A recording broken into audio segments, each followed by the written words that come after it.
Oh my god. I did what you did, yeah. Oh no. Welcome in, folks. Sorry about that. I made this mistake earlier. Our sound was not turned on, but it is now.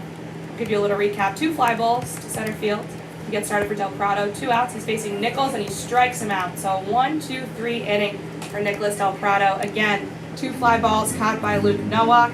And then a K to top things off in the field for the Train tonight is going to be, again, Del Prado on the mound, Schiavone behind the plate, Nowak in center, DM Jefferson at left, Garrett Felix on the right, on the infield, Schultz at third, TJ Rogers at short, Petre at second, and Sean Lane at first.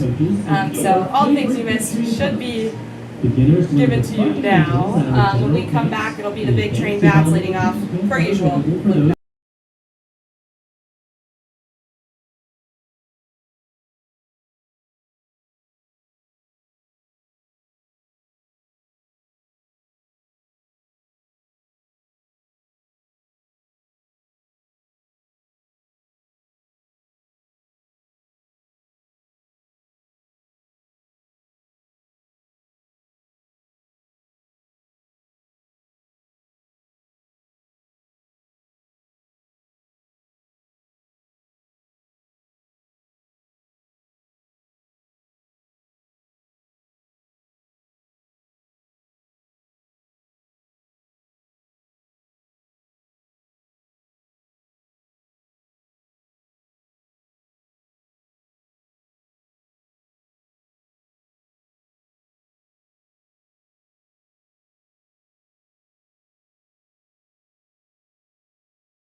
Welcome back. It's going to be Luke Nowak leading off for the Train here in the bottom of the first.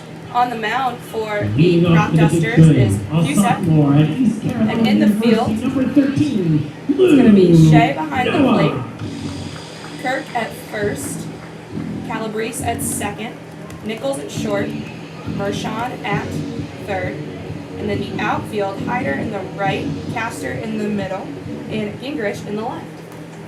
Cusack having a great season. He's 1-0 in 3 starts. First pitch to Nowak, comes in for a ball, count 1-0. Got an ERA just around 2. He's been great for them, but he's got to face a dangerous hitting lineup compiled from the big Train, as we were talking about before. Yeah, the first 3 alone, Luke Nowak, Dan Jefferson, Emilian Petre, going to be a real test. The 1-0, that one hit well by Luke Nowak, and he'll get the hitting started for the Train with a single. Okie dokie there. Love it from Luke Nowak when he's aggressive early. He just kind of sparks the lineup. That's why he's our leadoff hitter. Yeah, exactly. In the first couple games, he had this streak of getting at least 2 hits per game. It kind of cooled off, but the leadoff single there, great stuff. We're going to bring up DM Jefferson, who has really shown no signs of slowing down at bat yet. He's had a night off. He did not play last night in the exhibition game. Yeah, a lot of guys had that game off of the exhibition game. We actually haven't seen the next hitter, Petre, in a couple games. He's been resting for a while, maybe a minor injury, not clear. Jefferson almost going to show bunt, count 1-0. Yeah, Petre took a couple nights off, but he'll be back. Certainly a threat. He's the best hitter in this freaking league so far this season.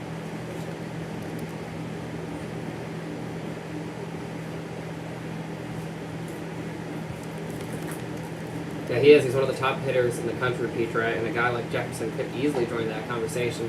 Just sadly, the sample size is too small, but so far, batting .400 with a homer and 2 RBIs. He's been hitting the ball deep. He's been getting on base. A multifaceted hitter. I'll tell you, he does a lot successfully. The 1-1 gets in there. Cusack now ahead 1-2 to the guy who is quite the threat at the plate.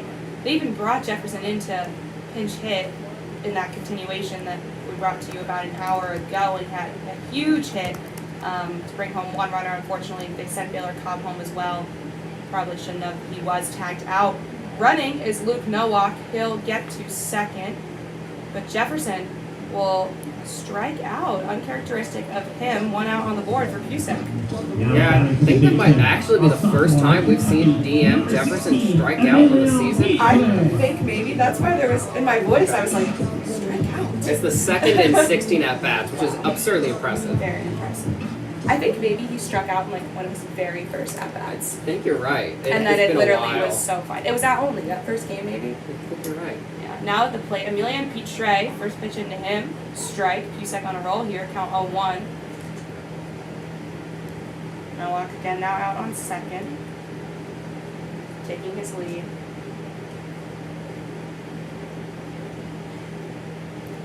Cusack, the 0-1. Nearly hits Petre. Pitch goes wild, and Luke Nowak all of a sudden in the corner on third. Really forgot to start off here. Oh, geez. And the iPad was about to die, but we rocking. Could people hear us? Yeah, people could still hear us because there's no Okay, background got it. noise. But the problem was I listened back at only, and it wasn't going in through that dongle, so there was a ton of background noise. Got it. Well, luckily we're in the booth, so sound should be a bit crisper now. Yeah, we literally could be talking into our cell phone, and it would be completely fine. Yeah. It's dead quiet up here in contrast to the rockin' stance that I'm sure we'll have later in the game. The 1-1 into Petre, a ball, count 2-1. Yeah, I'm expecting this one to get the fans to get pretty excited. Hopefully some Cropdusters fans came out. They are dedicated.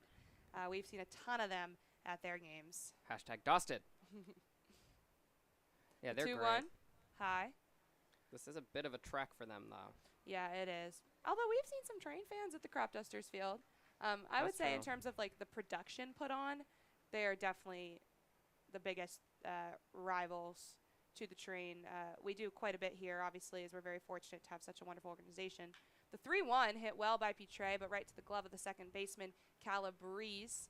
And that'll be an out at first. Luke Nowak coming home, though.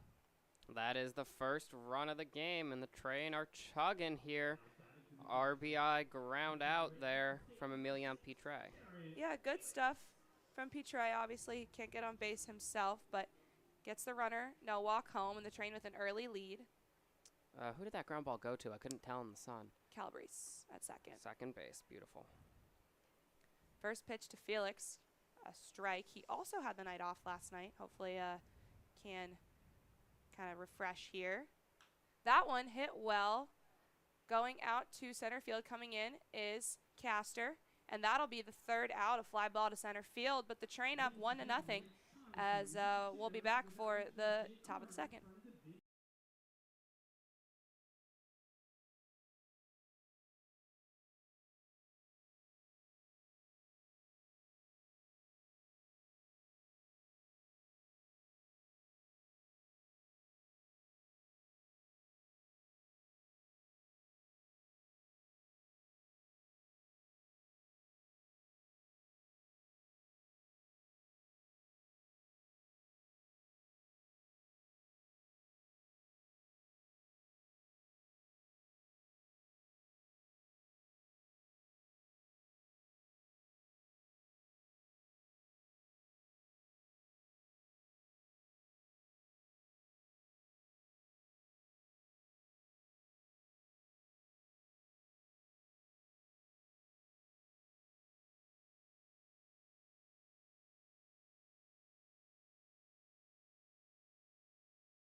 Now batting for the Cropdusters is the third baseman, Joseph Mershon.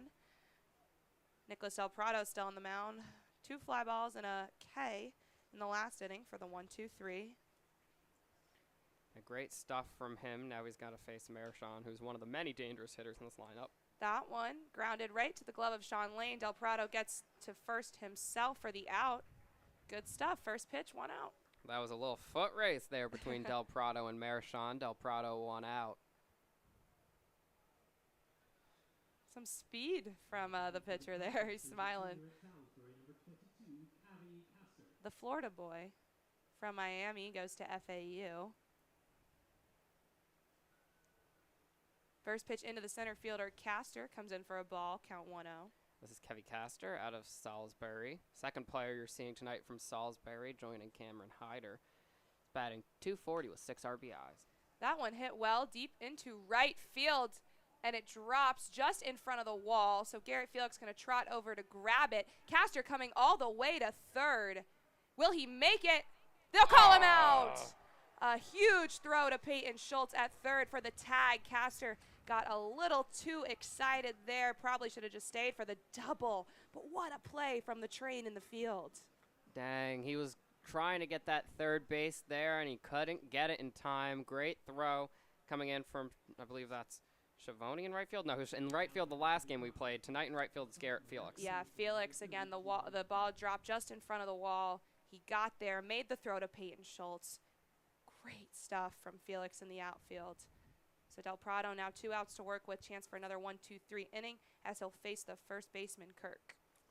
This is Jimmy Kirk from Millersville. We've seen a bunch of guys in this league from Millersville, like Tyler Wright, who I believe also plays for the Dusters. First pitch to Kirk. That one hit well deep into left field, but just in the infield. Right to the glove of T.J. Rogers, the shortstop, and that'll do it. Quick inning for the Train. Excellent fielding from Garrett Felix. We'll be back with the Train bats. Leading off in the bottom of the second will be Peyton Schultz.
Leading off here in the bottom of the second for the Train, Peyton Schultz, batting 5th in the order this evening against the Cropdusters. Again, that's Pusick on the mound. He had a K, a hit, and a run in the last inning.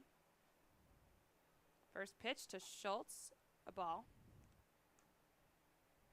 Now Peyton Schultz still leads the team in RBIs despite not hitting as well lately. 15 RBIs on the season. The 1-0 to Schultz. Low for ball 2. I don't know why this lists Peyton Schultz as Louisiana Tech. He's not. He's from Long Beach State. Long Beach State, yep, one of the Cali kids. Isn't he from Aurora, Colorado, though? That's Kai, another Cali college kid. The 3-0 the count now to Peyton Schultz. Yeah, Kai's from Aurora, Colorado, but goes to the University of San Francisco. I'm starting to get down their schools. I know their numbers now. I'm pretty confident. The numbers I don't know. It's normally schools that I do. Interesting. Well, then we make a good team. Except when I get Baylor Cobb and Clay Wargo mixed Yeah. up. Oh my goodness. 'Cause that makes both of us struggle.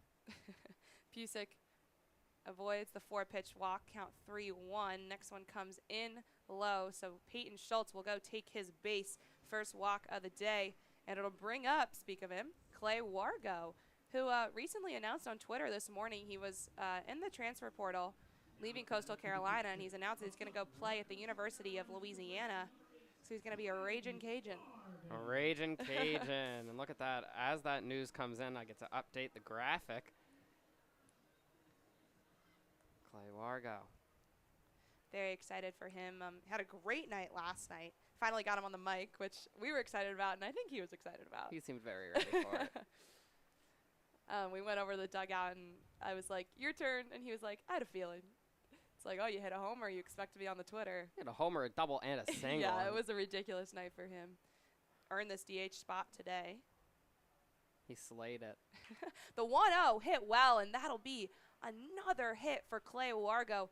He'll single out to left field, and Peyton Schultz advances to second. There we go. That's the magic of a midseason exhibition against a team you know you can pummel. It just boosts morale, gets guys hot. Yeah, great stuff from Clay Wargo, and that is already number 6 in the train order tonight, and now down all the way at number 7. Pusick still got to face TJ Rogers. Yeah, this lineup has some depth with a capital D. Train's coming out hot, coming to play this evening at Shirley Povich. Yeah, this lineup screams fielding. Who cares about fielding? We're going to smack the ball, and that's what the Dusters like to do, too, so it's going to be a shootout. Swing and a miss to start for Rogers, count 0-1. Yet the fielding in the top of the second was exceptional. That throw from Garrett Felix was fantastic. Obviously, also, Castor probably shouldn't have been pushing all the way to third, but still, yeah, you're right. They did the job well. So if they can field and hit. The 0-1, TJ showing bunt, but it's fouled back, count 0-2. Yeah, double threat here from the train. Yeah, because the goal right now, clearly, I think, in my opinion, is to get runs. And if their defense does anything above average, and they're way above average from what we saw in that first inning, you got to be happy if you're Coach Colangelo. Yeah. It's weird not calling him Sal. The 0-2, fouled back. Rogers going to keep this at-bat going. Again, Peyton Schultz out on second and Clay Wargo on first. Still no outs for the train. Yeah, walk and a single puts 2 on. It's a good opportunity here for the train to keep building on that 1 run they tacked on in the first.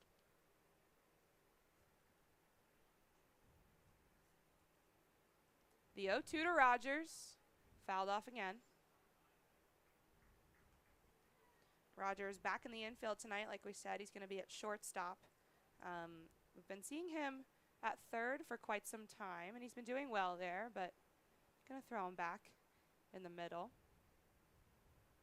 Yeah, that's something we haven't seen in a long time, especially because he's excelled so well at third base. The 0-2 hit in the gap between the second baseman and the shortstop, so that's going to load the bases. Seemed like there was some sort of miscommunication between Calabrese and the shortstop Nichols there. They kind of just let that one go right in the middle.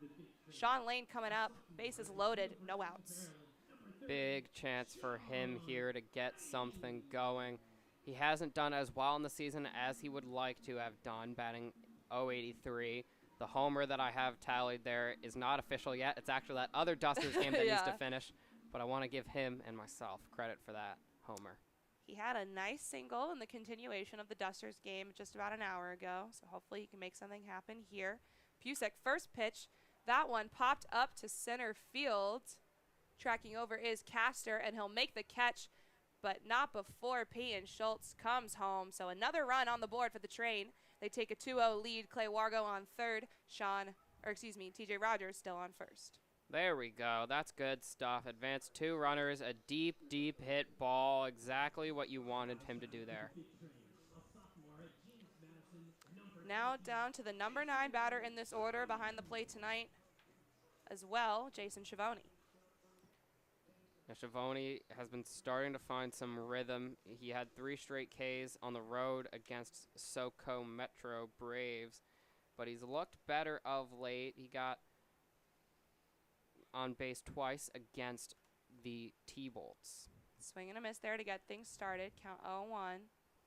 Yeah, unfortunately, Schiavone having a tough night at the Braves, but then got a base hit. He was very excited about. So great to see him kind of rebound. Hopefully he can continue upwards tonight. The 0-1. Oh, nice pitch from Pusack. Yeah, lands again. Count 0-2. Can tell Pusack definitely frustrated with himself right now. On deck is going to be Luke Nowak. The 0-2 to Schiavone. That one hit well by Jason Schiavone over the glove of the third baseman. Coming home is Clay Wargo. And that'll be an RBI single for Jason Schiavone. Great stuff in his first at-bat. Things you love to see, Nick. Just guys improving and getting the hits, and I just know he's going to be happy about that one. The Train have really been stringing together hits today. I believe that's the 5th hit of the day, and they're all singles. So good. You got to quote your friend, the GW coach, who loves a good contact hitting type of game. Oh, yeah. No dingers. We hit singles. He's right.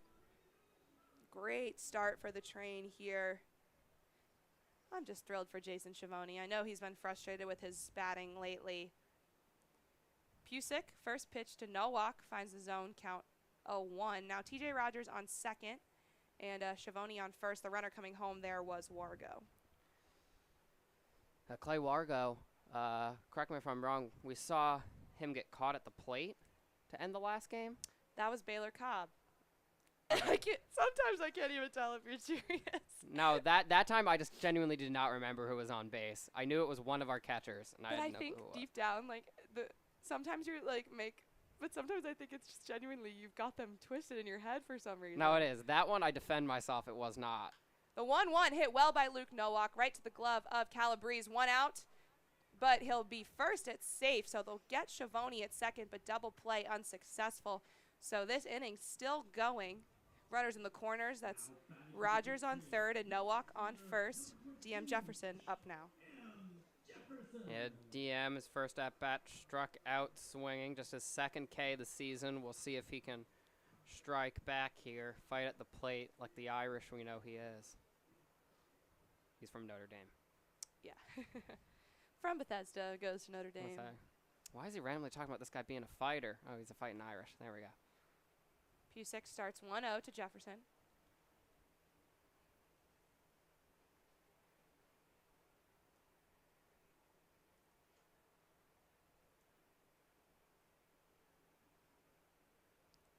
Nowak on first, but the 1-0 will come in.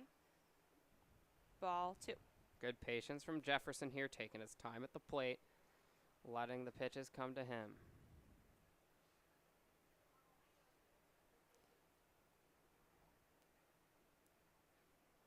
The 2-0 to Jefferson. That'll get in the zone, count 2-1. Yeah, Jefferson very patient. He just strikes me as such like an intelligent player. Between the way he's been coached at Notre Dame with having to identify pitches and all these sorts of things, he's just been so strategic. His base running too. Yeah, he can read a pitcher. Yeah. And I don't mean for filth. The 2-1, swing and a miss, count now even.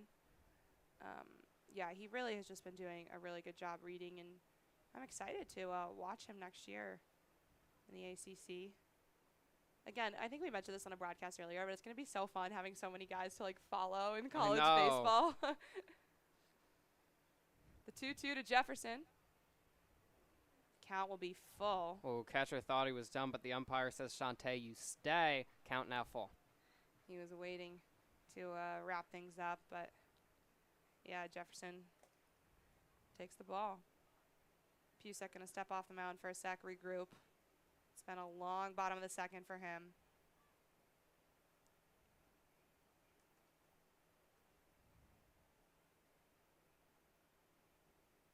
Jefferson, the 3-2, swing and a miss. So DM Jefferson goes down swinging. Again, very uncharacteristic of him, back-to-back at-bats with strikeouts. But the Train tack on 2 more. Really good stuff offensively. Yeah, they're stringing together hits in a way that we've worried that they haven't been able to do in the past this season, and you love to see it. Great stuff. When we come back, it'll be Nicholas Del Prado for a 3rd inning of work, and leading off will be the catcher for the Cropdusters.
Welcome back again at the plate, the catcher, Ryan Shea. Nicholas Del Prado off to a good start against him, count 0-1.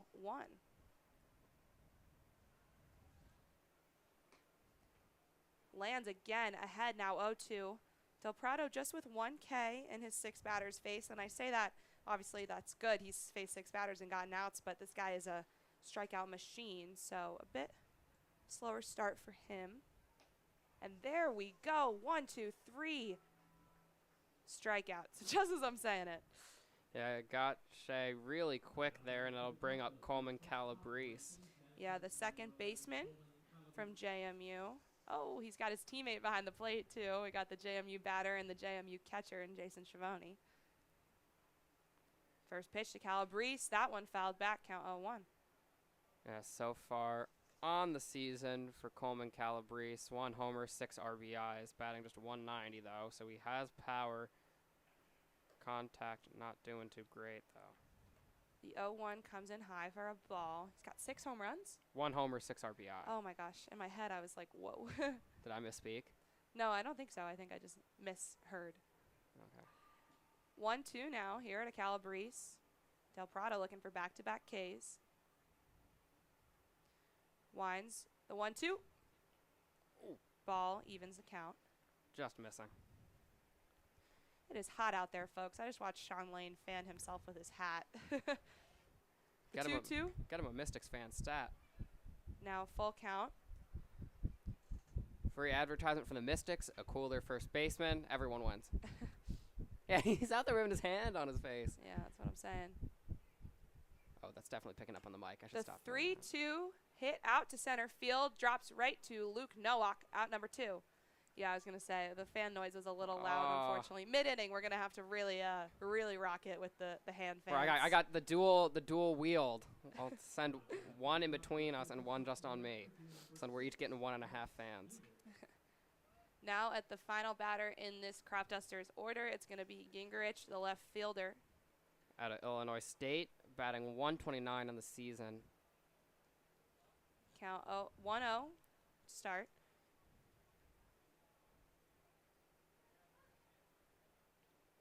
Swing and a miss. Count 1-1.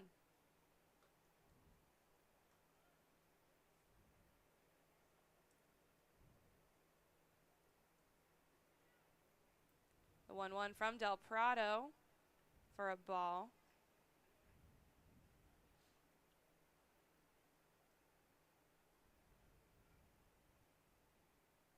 And the 2-1 fouled back. Good. Get him swinging. Good stuff now, getting in this count. Both the pitcher and the batter struggling. The 2-2. That one popped up. Coming in is Peyton Schultz, and he'll get there. Easy little pop fly in the infield. So that'll be another 1-2-3 inning for Nicholas Del Prado. Train lead 3-0 still as we enter the bottom of the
Now batting for the Train here in the bottom of the third is Emilian Pitre.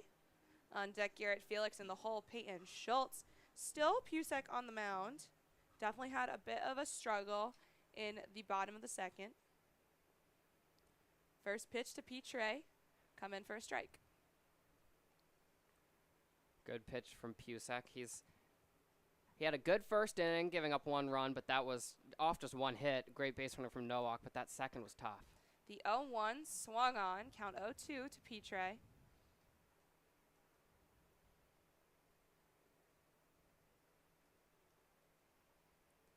And the 0-2 to Emilian. That one hit, bouncing toward the first baseman. Will toss it over, and the pitcher will get to the bag in time. So another little pitcher first baseman connection, this time from the Dusters to get Emilian Pitre out at the plate, or at the bag. Yeah, that was tight. Pitre put the wheels on. We've talked about how he's kind of struggled to steal bases on this season. He's 6 for 9 on stolen base attempts, but he is fast and really made Pusek hustle there. Yeah, now, speaking of fast, the speedster, Garrett Felix. First pitch high for ball 1.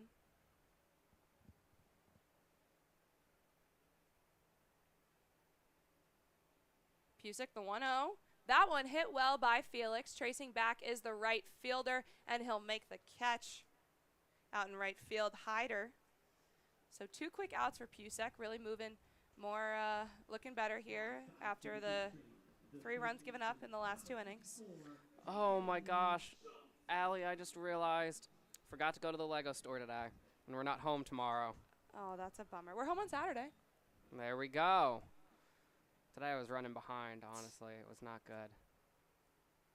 Now at the plate, Peyton Schultz, first pitch of ball. Do you have anything? Do you have your eye on anything? Yes, I do. I know I only have $50 to spend, but I know I'm going to spend more. Probably. It'll give you the gift card will give you like a discount.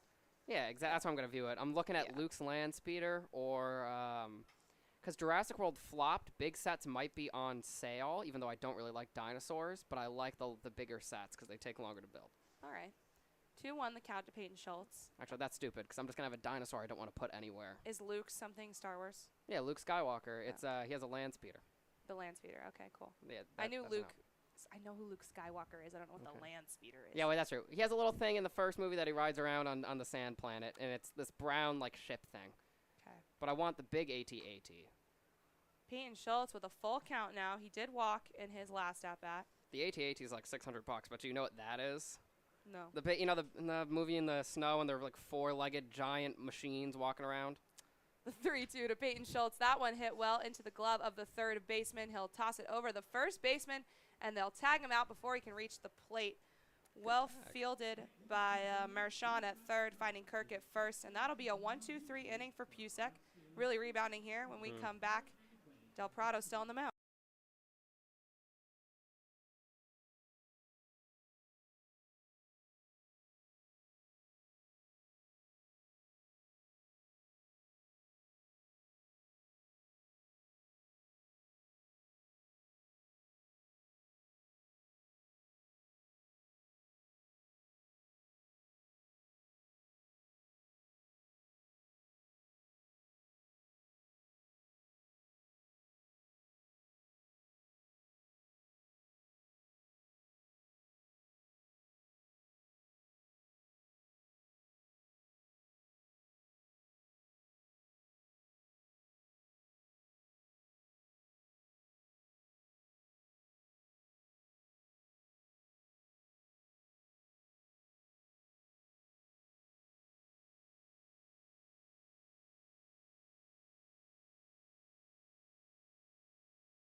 Now batting for the Cropdusters is going to be the right fielder Hyder, back to the top of the order. Nicholas Del Prado again still on the mound. First pitch to Hyder for a ball.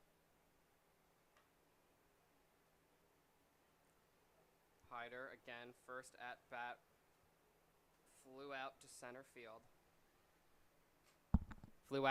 field. Del Prado, the 1-0. That one hit foul toward the train bullpen.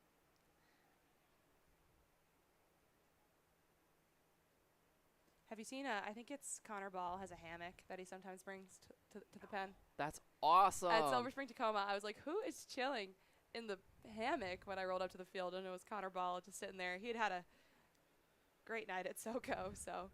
Dude earned his rest. The 1-1 high, ball 2. Yeah, I have a hammock that I got to start bringing out. I haven't used it yet. We, the Lakeville at Northwestern, which is like basically the lakefront, the 1-1, another ball.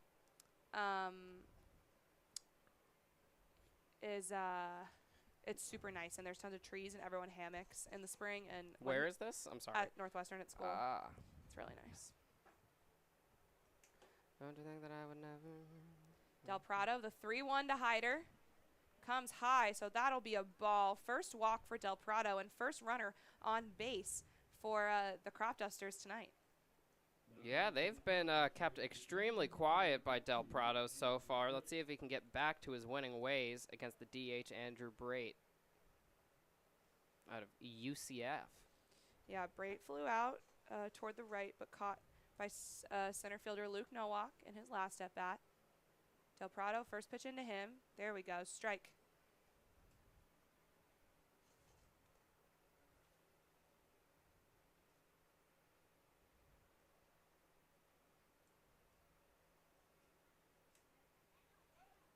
Pickoff attempt first.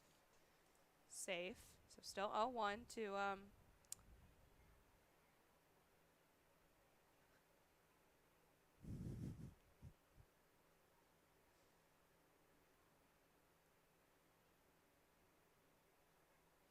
Del Prado, the 0-1 to Brait. In the dirt, count evens 1-1. Good defense behind the plate there from Jason Schiavone, not letting that go anywhere. Yeah, back to Jason Schiavone in this catcher rotation. But we've been seeing him in right field this week, which we haven't seen in quite some time. Charging to steal second is going to be Hyder. And a nice throw from Schiavone, but escapes the glove of Pitre. So Hyder will be safe and now is in scoring position. Dang, that was a great throw, and Pitre just escaped his glove there. The way he kind of looked up after it, it was the look on his face just like, dang. Like, I could have done that. So now Hyder, first runner in scoring position, also the first runner of the day, like you mentioned, for the Cropdusters. Yeah, they're looking here. Still no outs, just the second batter of the inning in Brait. The 2-1 to him. Outside ball 3. So another 3-1 count for Del Prado. Last time it ended in the walk to Hyder. So we'll look to avoid the same fate here.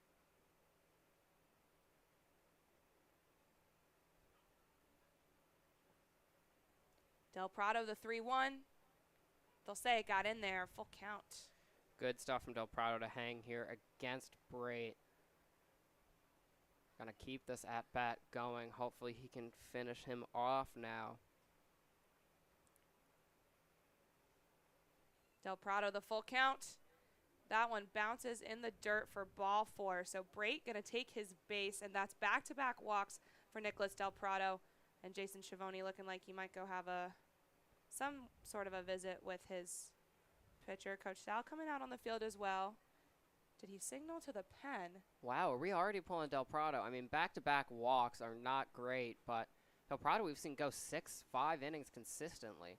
Yeah, that's true. In his 2 starts, he's been very successful. He's staying on the mound.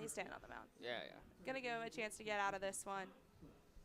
So that is back-to-back walks, and now 2 runners on for the Cropdusters, and it brings up Greg Nichols, who did strike out in his last at-bat, but is the best hitter on this team as well. Sal is sending a body down to the pen. I believe that's Warren Holzheimer.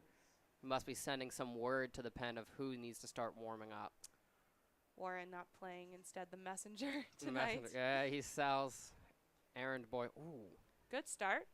Swing and a miss from Nichols. I mean, good. It keeps his legs alive. Get him hustling. He's like, you might be off, but you're not off. There's no rest for you, honestly. Jogging down the third base line isn't the hardest thing. The 0-1 lands again. Del Prado, good stuff. Getting back into it. Ahead. Yeah, they said, hey, we're a little worried, and he said, Del Prado just said, calm yourself. I got this. Now we're trying to get a 3-pitch strikeout against Mershon, a dangerous hitter. The 0-2 to Nichols. Swing and a miss. 3 pitches, and Nichols goes down swinging. Del Prado back in business. I mean, if I'm being honest, Nick, I don't even think I've ever seen this guy rattled. No, he's got ice in his veins. You know, those 2 walks just like water off a duck's back for him, not affecting him in the slightest. First pitch low for a ball to Mershon. You know, that's exactly what you need from your starter as well. You just need a guy who can fight through adversity and give you innings. And he's given us innings. The 1-0 to Mershon. Schiavone throwing over to Rogers. He's far from the bag, so Hyder going to still be safe at second, but Schiavone working the infield here. When did the Cropdusters register a hit? They have not registered a hit. Huh, scoreboard's giving them a hit. Yeah. Strange. I think they just took it off. Oh, no, they didn't. Weird. That one fouled toward the first base side, so count 1-2. No, the Dusters, 2 walks. That's how they're on base. Yes. And out on second right now is Hyder. On first is Brait. They got 1 out to work with. We only have 2 umps again today. Mershon going to get a new bat. He'll return. Count 1-2.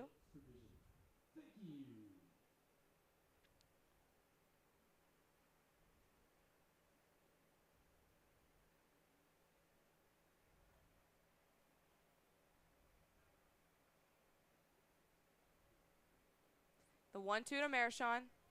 Hit high. Tracking back in foul territory is Peyton Schultz. He's calling it, and he makes the catch. 2 outs. Good stuff for Del Prado. Well done there to get to that. And now back-to-back outs as the Train look to get out following. Wait, they got 2. Oh, my goodness. I completely missed that, but they turned 2 there, I guess, and that'll end the inning. Oh, my goodness. Good stuff from the Train. So Nicholas Del Prado off to a struggling start with the 2 walks, but then leaving runner stranded and getting 2 outs there. So gets himself out of a jam. 4 innings scoreless for the Cropdusters. When we come back, it'll be Clay Wargo leading off.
leading off this inning for the Train is Clay Wargo.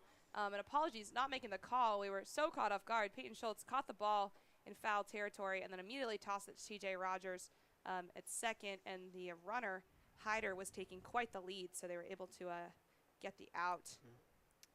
New pitcher on the mound for the Dusters. Yeah, that is Ben Voke on the mound for not only, gotta stop doing that, Cropdusters. They just want to be the Cropdusters. Understood. Clay Wargo here, 2-0.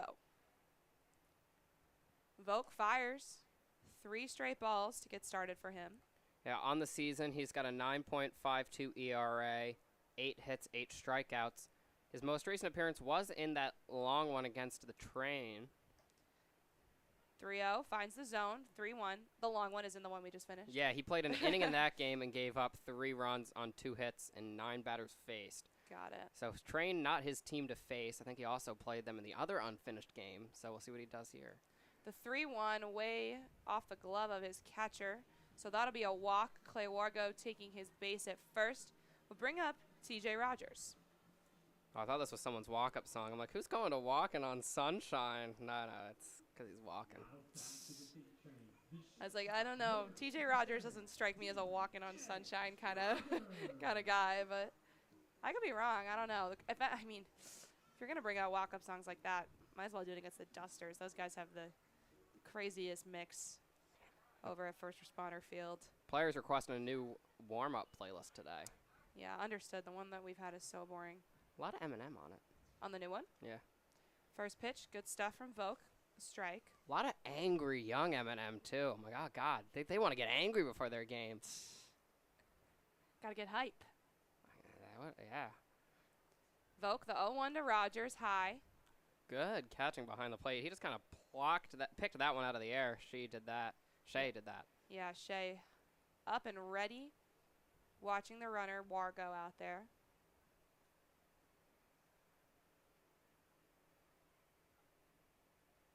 The 1-1 to Rogers, fouled back. Rogers did have a nice base hit right between the second baseman and shortstop in the last at-bat. He's helped the Train build this lead, like you just said. It's only a 3-run lead, though, so that's, kind of precarious. The 1-2 comes in away. Ball 2, count evens. Yeah, it's still early here, but obviously good to get the scoring started. Ben Voke had Tommy John surgery last year, and he's thrown very well considering that situation. That's a lot to come back from. The 2-2 to Rogers. Ball 3, full count. Yeah, seriously, I've been so impressed with all of our pitchers coming back from injury who are trying to get back in business.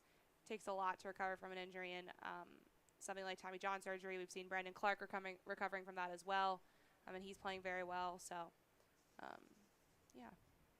3-2, that'll be back-to-back walks for Ben Voke. Rogers headed out to first. Now up, Sean Lane.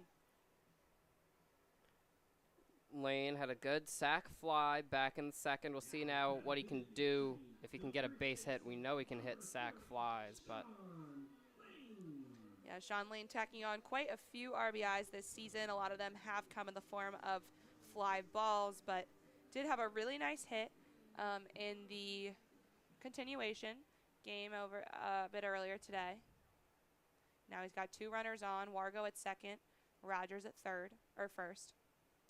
First pitch to Lane, strike 1. Good start there from Ben Voke. Now he just needs to carry through. He really let Rogers back into that last at-bat. He needs to go and get that first out of the inning to help the Dusters protect the chance that they have. The 0-1 to Lane, a ball.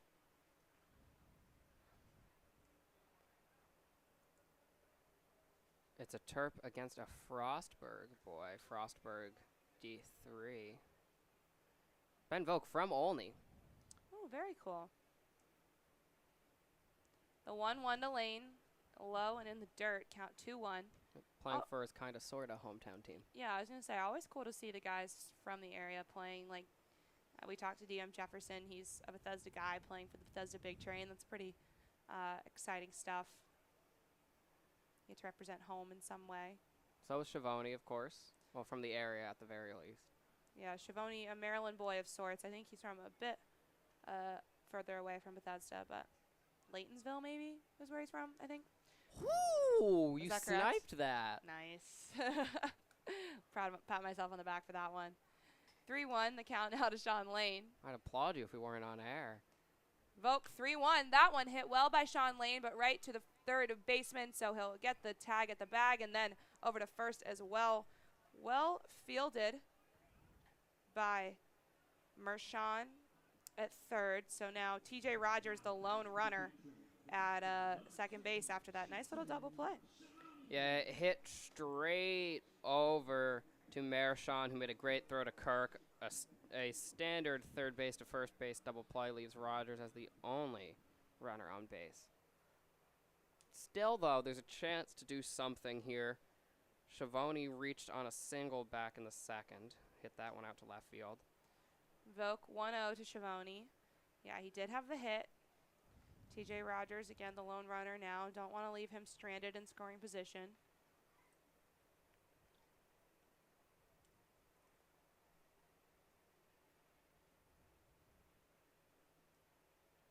The 1-0, and running is Rogers. Nice throw from the catcher, Shea, and he gets it over to Mershon at third. So TJ Rogers will be caught stealing. Jason Schiavone's at-bat will not end, so when we come back, he will be at the plate still for the Train, but not before the Cropdusters try to make something go offensively with Castor.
Leading off this inning for the Cropdusters is going to be Castor. On the mound still, Del Prado entering a fifth inning of work. Good stuff to get started. Strike to Castor. Great pitch there. Off to a good start in his fifth inning. I just repeated everything you said, but I couldn't really add much more. Well said, Allie. Oh, thank you. 1-1 the count now. Schiavone's done a good job of keeping pitches in front of him. Del Prado hasn't really thrown anything too wild yet, to be fair to him, but everything has stayed in front of his body. The 1-1 to Castor drops. Count 1-2. Yeah, Schiavone has been very good defensively behind the plate tonight. I think all our catchers, honestly, have been really excellent defensively. The 1-2, that one hit way foul. We got a new batting cage. When did that happen? We did? We have a net now. Did we not before? Georgetown stole our net.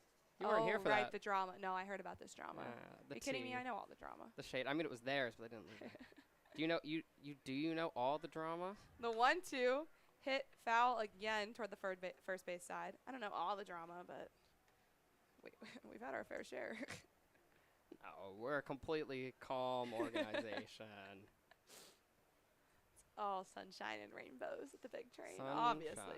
lollipops and rainbows. Do do do do do do do do do. Del Prado, the 1-2, swing and a miss. That'll be the 4th K for Nicholas Del Prado tonight. Good stuff to start his 5th inning. Good stuff. Caster struggling today. He did hit what could have been a double, but was caught trying to advance to third earlier. But Del Prado not giving him a chance to run there. Going to be Jimmy Kirk, the first baseman now for the Cropdusters. Kirk batting .375 on the season. Great Sheesh. contact hitter. Swing and a miss to get started. Del Prado, he's only like, I guess since the 2 walks, he's just been rolling. All night he's been rolling, honestly, except for those 2. The 0-1, a bit high. Count even. Setting up a standing desk situation here. Oh, my dad loves his standing desk. He like swears by it since the work from home age. The 1-1 lands, count 1-2. Did he get one mid-pandemic? Yeah, because he gives a lot of like talks and stuff at work, and so he said he can't give a talk sitting in his desk chair. Because your airflow is cut off. You need to be standing, and you need to have your full force behind your words. The 1-2 hit into the glove of Emilian Pitre. Oh my goodness. What a catch from Pitre. That one headed out to right field. Pitre was tracking over. Beautiful catch. Great stuff for out number 2.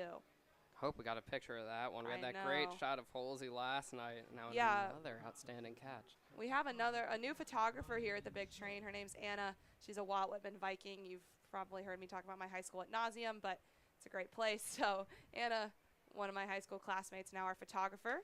First pitch from Del Prado to Shea, ball. And she took an awesome photo of Warren Holzheimer's awesome catch last night. Go check that out on the Twitter. The 1-0, It ball was again. an awesome tweet. Awesome picture. Well, first, Holsey.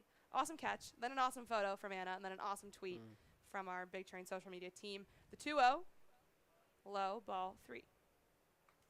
Now, I don't even know what the content of the tweet was. I was just too distracted looking at the image, honestly. I know. Trying to avoid his 3rd walk of the game.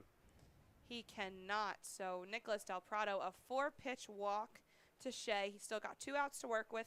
Hopefully he can take care of Coleman Calabrese, the second baseman.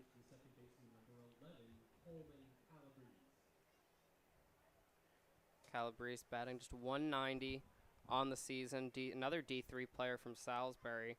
In fact, this lineup only has 5 D1 hitters in it. So 4 D3 hitters, I should say. Del Prado a ball to start things off against Calabrese.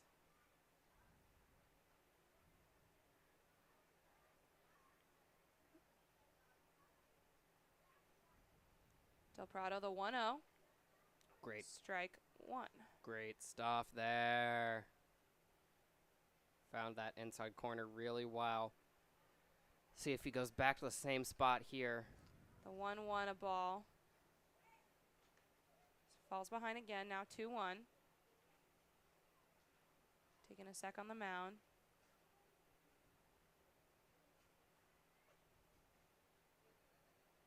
The 2-1 swing there from Calabrese for strike 2.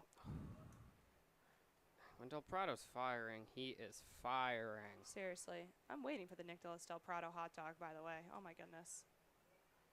I've heard rumblings. The 2-2 in the dirt goes wild under Schiavone. I think maybe even through the legs. So He megged him. That was intentional. Del Prado just wanted to mess with Schiavone. so Shea will advance to second. Now a runner in scoring position again, but full count here with 2 outs. Del Prado a good opportunity to retire Calabrese and leave another runner stranded for the Dusters. The 3-2, swing and a miss. Good stuff from Nicholas Del Prado. That's 5 Ks tonight. Leaves the runner Shea out there in scoring position. Dusters still have nothing on the board as we'll head into the bottom of the 5th.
leading off here in the bottom of the 5th for the Train. It's going to be Jason Schiavone.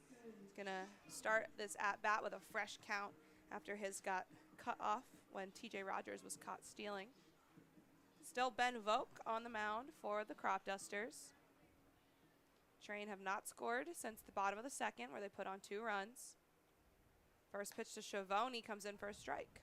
Good pitch there from Vogt. He had a very good last inning, which ended up being a 1-2-3 thanks to that Sean Lane double play. And Rogers caught stealing. 0-1, count 1-1 now. So this is technically Schiavone's 3rd time standing in the batter's box today, but that last at-bat did not finish. The 1-1, low for a ball. Yeah, but in his last at-bat, a ribby and a base hit. Yeah, he's been off to a great start today. Vogt, the 2-1, fouled back toward the parking lot. That's a car killer. Count 2-2. Yeah, there's the noise. You got to time the noise so it covers any actual damage done so the fans don't get anxious.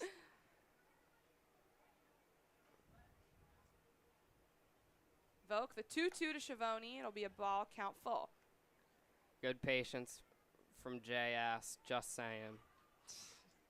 There's something there. Weird seeing the Cropdusters in like black. It's so tame compared to what they wear at home. These are so much better, They're- though. Yeah. Using yellow as a highlight color is so good. The 3-2 fouled back, so bat will continue. Like, it's too aggressive to be a primary color on a jersey unless you do it right. Yeah. Like or unless it's like iconic, like the Lakers gold. Yeah, like that looks good. Yeah. Dusters, I think, is that the pants are also yellow. The 3-2 hit deep into right field. Tracing back is the right fielder, and he makes a great catch. Good stuff Wow, from Hyder. So Jason Schiavone, a well-hit ball, but Hyder gets the glove there. It'll be Luke Nowak now for the Train. I had him chasing back all the way at the wall. Nowak today has gotten on base both times, a single and a fielder's choice.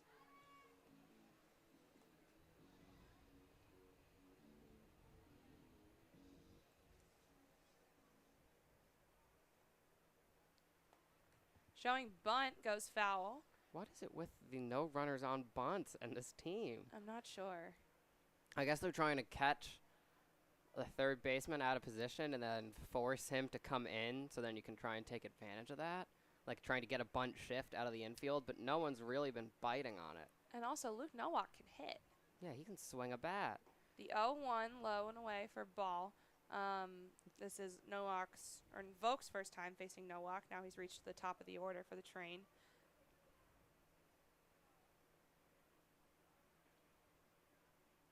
The 1-1 to Nowak. That one hit well, but right to the glove of the second baseman. He'll get to the first guy, Kirk, at the bag for the out. So Luke Nowak, 4-3 connection, sends him back to the dugout. It'll be up to DM Jefferson to keep this inning going for the Train. DM surprisingly cold today. Over 2 with 2 Ks. Can he just get that back going again? Yeah, we haven't seen, he only had the 1K coming into this game so far, and now he's got 2 tacked on. Can he rebound here? Vogt off to a good start, though, getting ahead 0-1. Jefferson almost brought that game to extras, that one we played before caught at the plate was Baylor Cobb. Yeah, Vogt, good stuff, 0-2. 1 strike away from sending Jefferson back to the dugout for the 3rd time today. I love being when I say Baylor Cobb and you don't have to turn and look at me. It's so nice. And give you a look like, no. No, Nick. The 0-2 can't get there. Count 1-2 now. Vogt dealing here, trying to get Jefferson for the 3rd time today. There's a very scary bug floating near our booth. I'm not loving it. Yesterday there was a massive wasp when we were talking So to George scary. Solomon. The 1-2 fouled off behind the booth for Jefferson. Did he come inside or did he stay outside? The bug? Yeah. He flew away, but oh my Okay. gosh, it was huge. It was definitely a wasp. All right. I'll say if it comes, just take the train whistle and clobber him. Might just have to.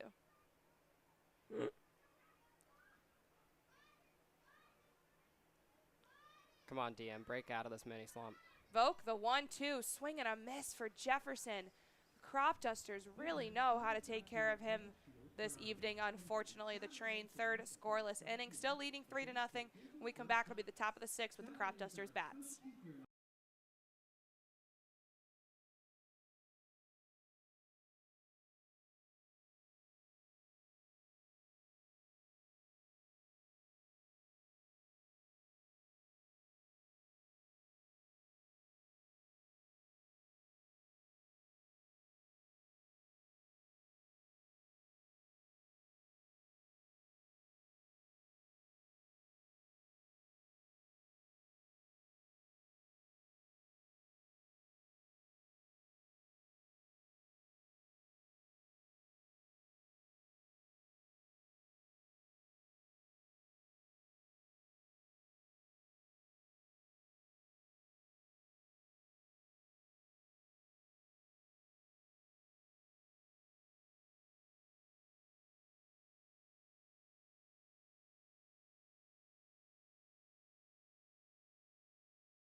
Yep.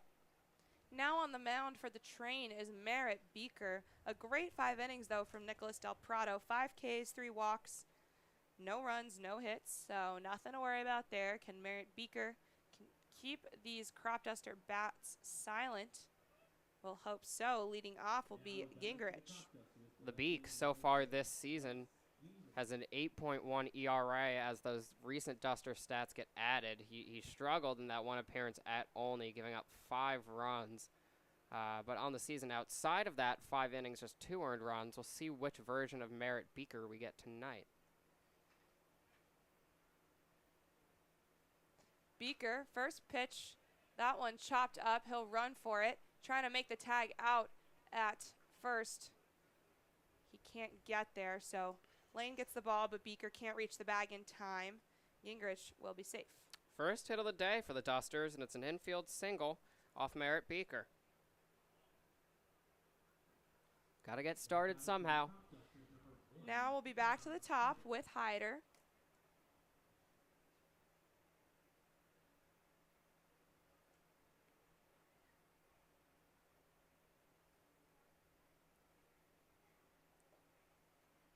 First pitch from Beaker to Hyder, a strike. Good stuff. Count 0-1.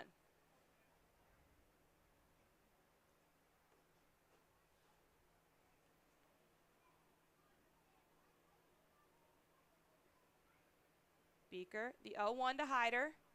That one chopped up. Getting there is Sean Lane, but it escapes his glove because it's in foul territory. You know, he backed that off. That was very smart. Yeah, it did not even escape his glove. He held off. Ball bounced foul. Good to hold back from Sean Lane. Count now 0-2 to Hyder.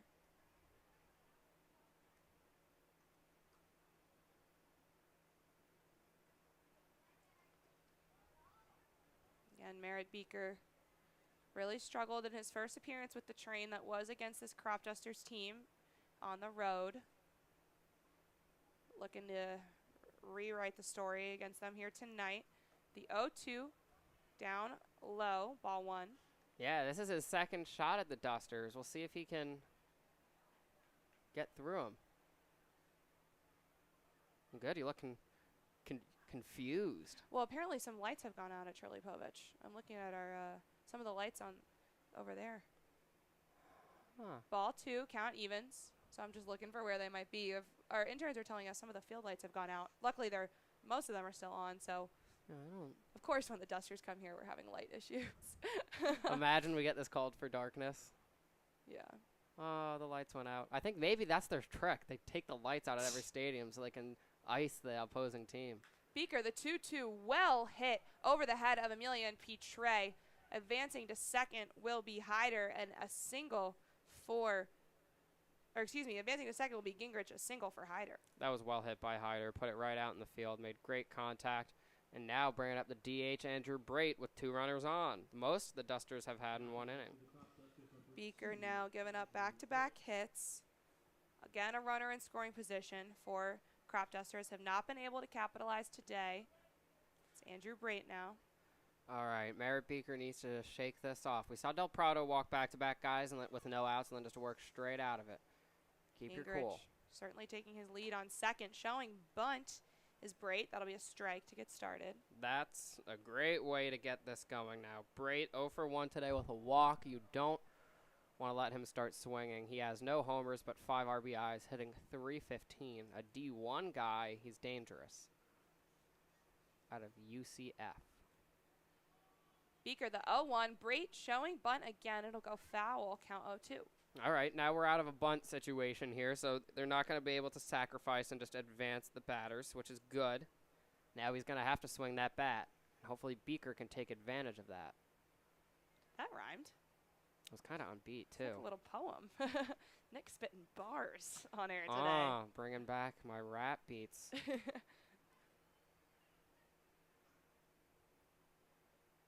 The 0-2. Beaker, the 0-2. That one well hit out to right field. Coming in is Garrett Felix. Diving catch, and he gets it to second to get TJ Rogers. And there, Gingrich had taken such a lead. He's out.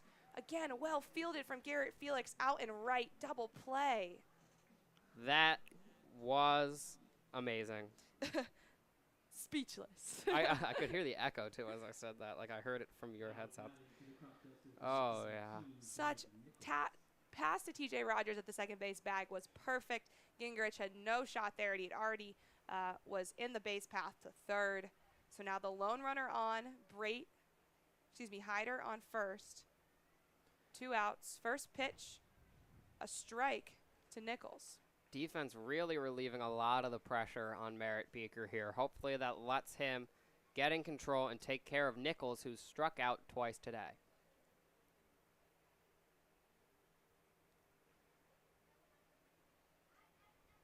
The 0-1 to Nichols, swing and a miss. 0-2, good start for Merritt Beaker. If I had a nickel for every time Nichols struck out, I'd have 2 nickels, which isn't a lot. And it's not really crazy that it happened twice, but that happens often. But a little more Phineas and Ferb for you guys there. In 4th grade, I was Dr. Doofenshmirtz for Halloween. How have I not seen that? Is there a picture of that anywhere? The 0-2 from Beaker gets in there. Strike 3 to Nichols. That's his 3rd strikeout today. First for Merritt Beaker. And the Train get themselves out of a jam. Well fielded by Garrett Felix to get the double play done.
leading off here in the bottom of the 6th for the big train. It's Emilian Petre. Ben Vogt still on the mound, pushing his 3rd inning of work. Understandably so, he's kept these guys silent. Gonna take a pause before Petre starts his at-bat.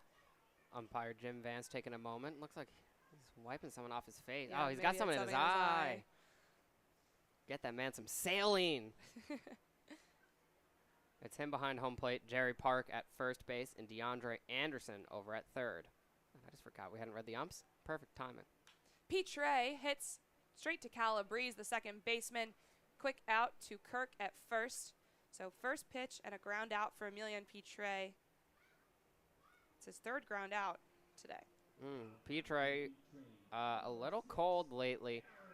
Last 2 games, he's gone a combined 0 for 6 now. Last hit was June 26th at the DC Grays. Yeah, and a bit of a slump, but hopefully he'll be able to come back from that one. Garrett Felix at the plate now, count 1-0. Yeah, he still is one of the leading hitters in college summer ball. He just needs to get that bat back awake. The 1-0 to Felix. Looks like it almost was going to hit him, count 2-0.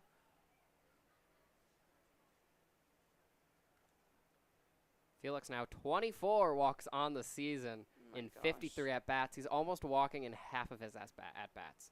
It's crazy. Like 45%. The 2-0 to Felix. High and away, ball 3. Could this be number 25? Vogt risking the 4-pitch walk. The 3-0. Gets in there, fighting back, count 3-1. Right. This is not a guy you want to give a 4-pitch walk to. Nope. On deck, Peyton Schultz. The 3-1 to Felix. Vogt full count. So down 3-0 now. Back in this one. Felix also the league leader in stolen bases with 13, so if he gets on, he can go. The 3-2, well hit, deep left field. That'll bounce in foul territory off the pole. So Felix going to stay at the plate. Yeah, he's the speedster and the Walkman. Those are the 2 nicknames I think we've got for him. Oh, yeah.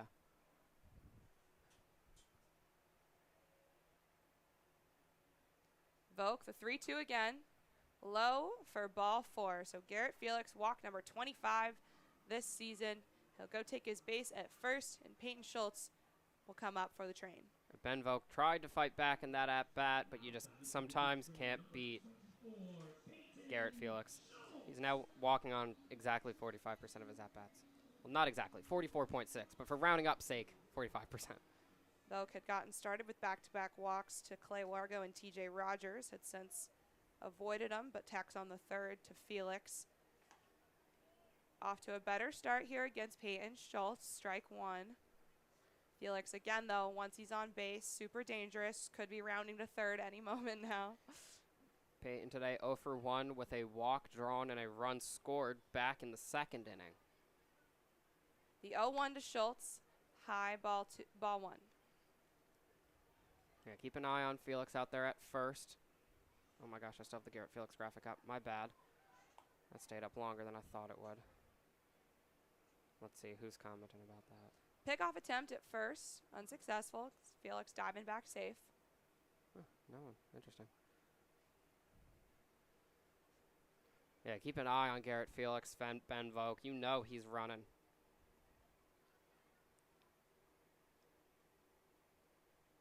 Vogt, the 1-1, well hit by Peyton Schultz. Grounded into right field. That'll be a nice base hit for him. Felix will advance to 2nd. And now Clay Wargo at bat. Here we go. Big opportunity for the train now. 2 runners on, and it's Clay Wargo, a guy who has really been getting the bat swinging. He had a dinger last night and a double, too. Tonight, he's 1 for 1. Can he keep it going here?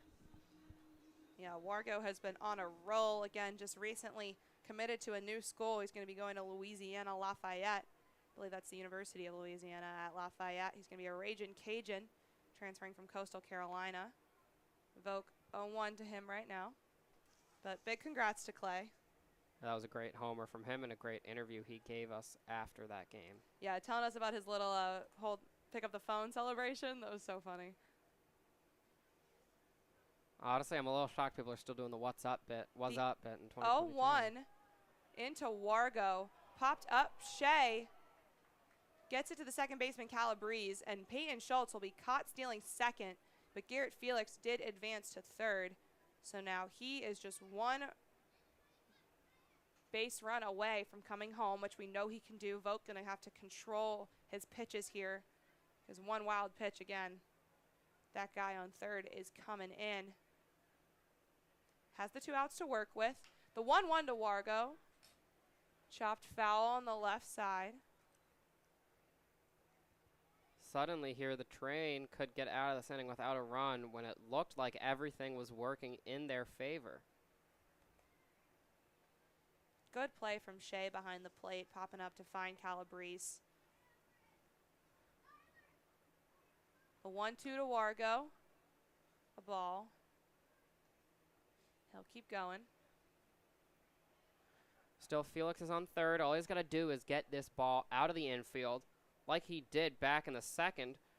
Can he do it again now with an even count? Wargo, the 2-2 swing and a miss. Clay Wargo goes down swinging. Vogt gets himself out of a jam.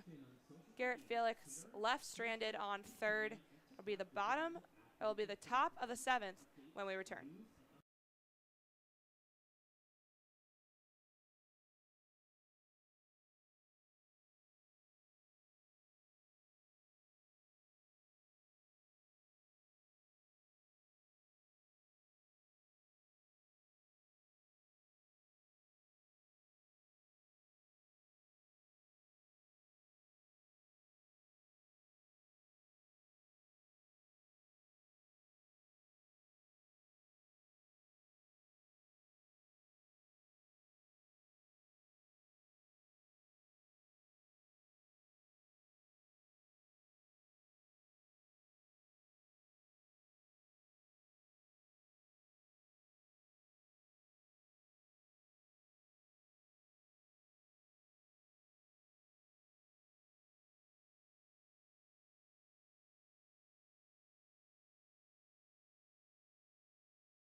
Leading off here in the top of the 7th for the Cropdusters is Joseph Mershon, the third baseman.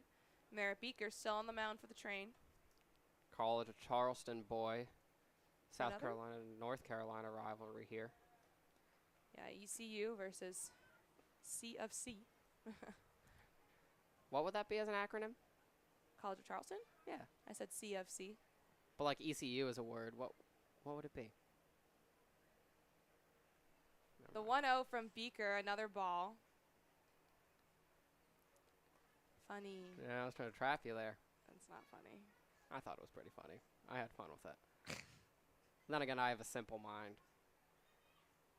The 2-0 to Mershon gets him swinging. Count 2-1. That's why the Maryland Senators are my favorite team in the league. The Psalms. Nah, just the abbreviation. 2-1, another swing and a miss from Mershon. So Beaker down 2-0. Now Good. evens. Good stuff from Beaker. Mershon has only struck out 3 times in 25 at-bats this season. Yeah, he's been a dangerous hitter for the Cropdusters. Again, had that walk-off the other night. The 2-2. Count full. So it would be huge for Beaker to retire the first batter. Gave up back-to-back hits to get started in the top of the 6th. The 3-2 goes down swinging. Merritt Beaker with the K. Good stuff from Merritt Beaker. Now back-to-back Ks extending to the 6th. He's really finding a groove now. You know, he started with a pair of hits, but since then he's been in control. Back to Castor, the center fielder. Beaker gets in the zone. That one curving in just perfectly. Count 0-1.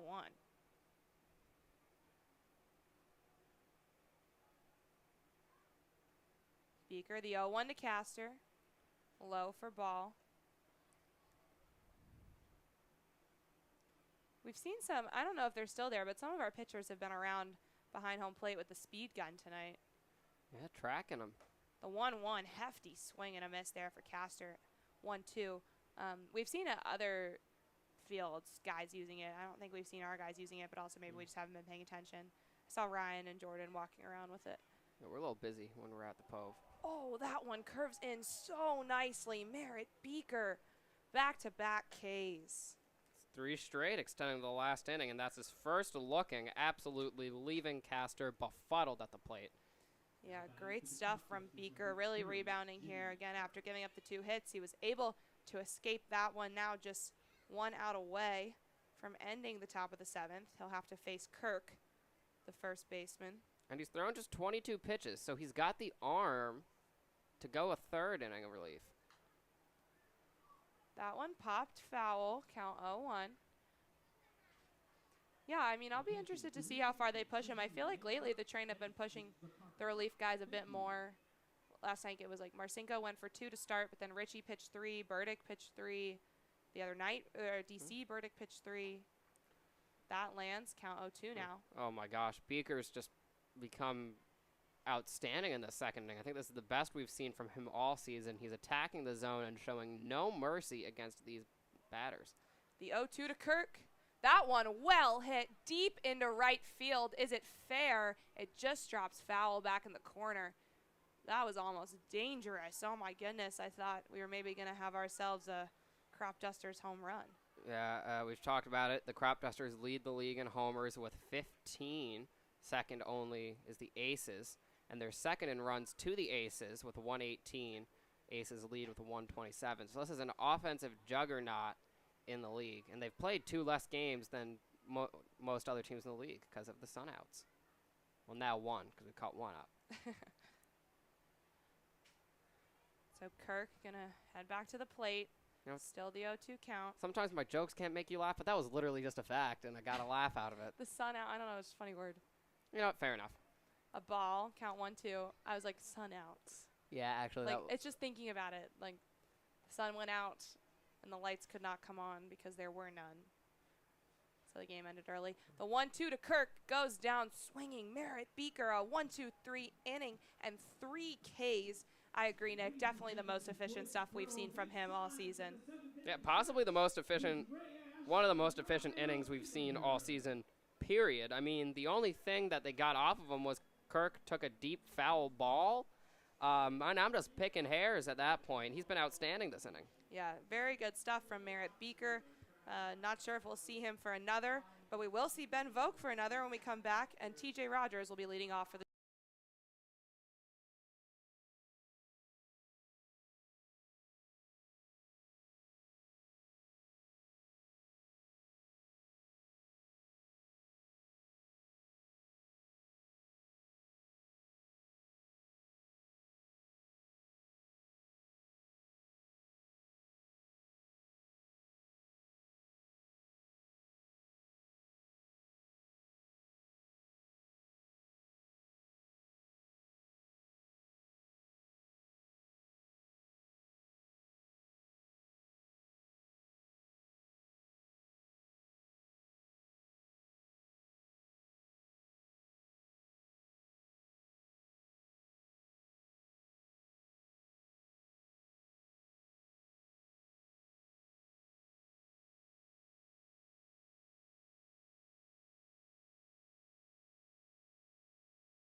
again, leading off here in the bottom of the 7th for the train. It's TJ Rogers.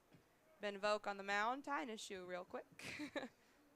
Loop-de-loopin', loop-de-loopin' pull, and now your shoes are looking cool. I don't think I've ever heard that. That's from SpongeBob. Rogers, that one smacked down to center field. That'll be a base hit for TJ Rogers. Second of the game, and he's on base for the 3rd time. He's been very consistent. You've never heard the shoelace song from SpongeBob? I don't think so. Anyways, yep, second hit for TJ Rogers. Second hit given up by Ben Voke. Now it'll be Sean Lane for the train. See ya later. Lane 0 for 2 today, although that first at-bat was a sac fly, bringing home. I believe that was the first run for the train of the day. And that was the second because no walk scored in the first. Voke, a ball to start things off against Sean Lane. The camera looks great tonight. The feed. I hope the feed's been good. Our new Wi-Fi has been stellar. I'm so glad it delivered. The 1-0 swung on. Sean Lane, strike one. Lane tried to hold back there, but his arms were ahead of his body. Couldn't stop it. I think one of my biggest fears was that the new Wi-Fi was going to not be good. Just in general. Like, I go heights, the Wi-Fi's not good, right Yeah. behind it. Pickoff attempt. TJ Rogers diving back. Safe. No, wait. Heights, loneliness, then the Wi-Fi. Are you actually afraid of heights? Yes. Loneliness, not really. But heights, yes. The 1-1 swing and a miss for Sean Lane. Count now 1-2. I've told you and everyone here my most embarrassing facts, so why not stop now? I can't do the escalator at, what's the stop? Oh, I know.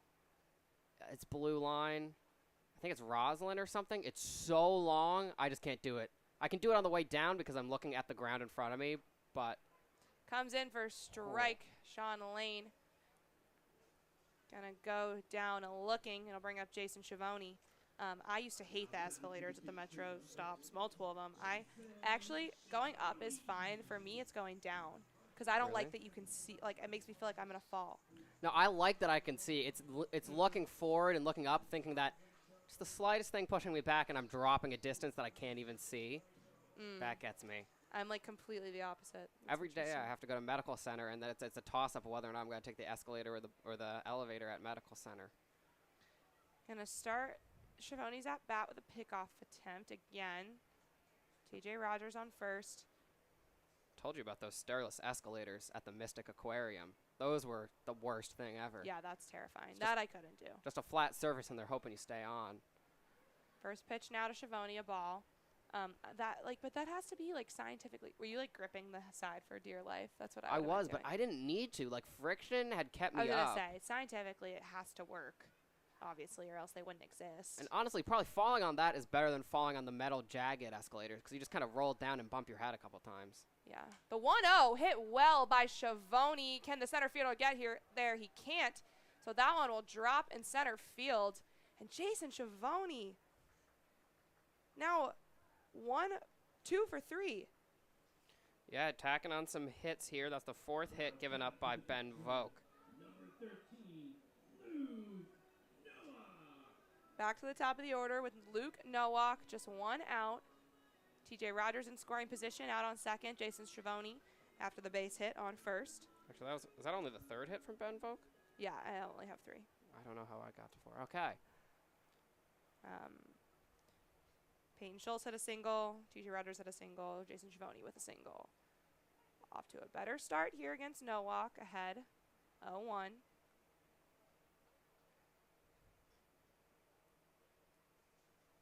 What are your fears, Allie? I just let out my heights. What do you got?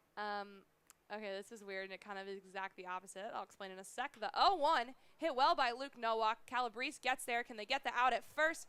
Safe. Luke Nowak, speedy. So Jason Schiavone out at second, but the double play cannot be completed.